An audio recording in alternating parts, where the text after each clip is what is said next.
Game. Okay, sir. Ano yung mga parang feedback ng mga tao dito regarding the medical mission?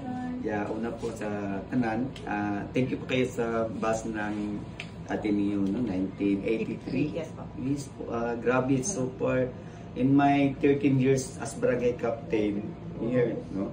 So karon lang ko experience nga grabe ka bongga nga very kuan jud successful kay kumikan kuan kayo nga ato ang plastada organize kaayo nga na ato ang mga doctors nga mga grabe pud ka kuan jud sa eksperto no expert nga accommodating kayo yung kuan daw ma'am ang iyang mga kaubanan no sa inyo. So apod mismo na amaze ko gani nga grabe no nga kuan mo kanang basta dili na ko ma-express nga ako ang kalipay mo nag instead magkumpanya ko karon diri jud ko nagbabad no. So kay nakita na ko kailangan ko diri nya tapos tao gid lahat ng mga wala ginagmahay. Okay. So, murag minsan ni siya, is this your first time or pila ka beses na nagkaroon ng medical mission din sa kaninga barangay?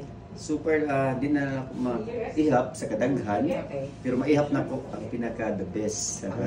So number one mo diha. Okay. Thank you. Thank you very much. Po, so super ma'am nag-pray ang huwag mga kauban ganiya. Kung po sa sunod, no, pwede pa sunod kaninganin ng food. Ko magkuhan ko ni Agaw Jing nga Bilyarica.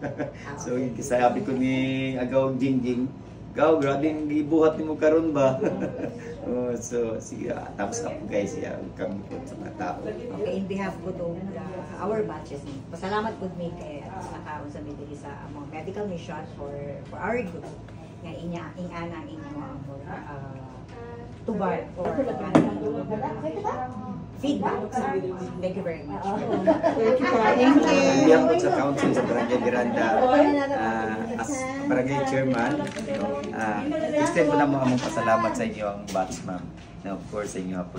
So personally, di na ko express ang ako kalipay og pagpasalamat sa inyo. Thank you. Thank you very much. Salamat po. Sige po.